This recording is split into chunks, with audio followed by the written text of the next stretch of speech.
26 Desember tahun 2004.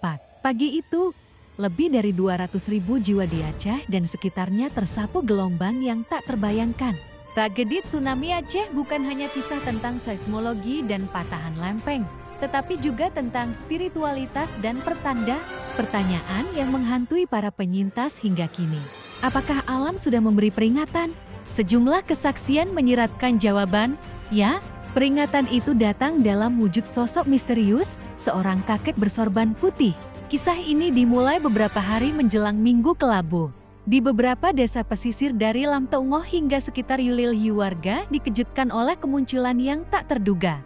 Seorang kakek tua yang tak dikenal, berpakaian sederhana, namun bersih, dengan sorban putih melingkari kepalanya. Ia datang bukan dari jalanan utama, melainkan muncul begitu saja. Kakek ini tak pernah berhenti, tak pernah meminta, hanya berkeliling pelan di sudut-sudut kampung. Seorang saksi mata menggambarkan, wajahnya teduh, tapi matanya memancarkan kesedihan yang tak terlukiskan, seolah ia membawa beban seluruh bumi di pundaknya. Ia berkeliling di saat suasana masih damai, kontras dengan kegelisahan yang ia pancarkan. Misi kakek itu bukan untuk berbicara dengan perorangan, melainkan untuk menyampaikan pesan kepada seluruh kampung.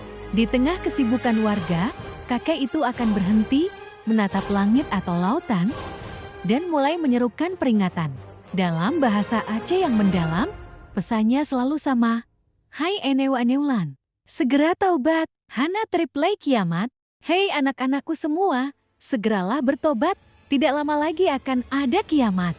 Peringatan itu disampaikan dengan nada yang bukan mengancam, melainkan memohon dan memperingatkan.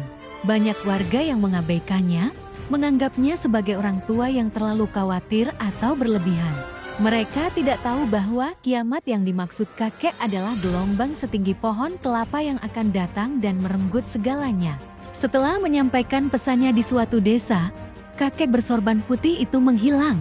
Ia tidak berjalan pergi, ia hanya lenyap dari pandangan, meninggalkan misteri yang tak terpecahkan. Keberadaannya hanya sebatas menjalankan tugas. Hanya beberapa jam setelah kakak terakhir terlihat di salah satu desa pesisir, alam pun bereaksi. Gempa dahsyat menghantam, dan tak lama kemudian, gelombang tsunami datang, persis seperti kiamat kecil yang ia sebutkan. Banyak penyintas yang teringat pada kakek itu saat melihat air laut surut.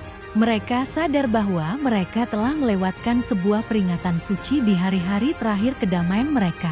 Siapa kakek bersorban putih ini? Adakah dia jelmaan ulama yang meninggal di masa lalu?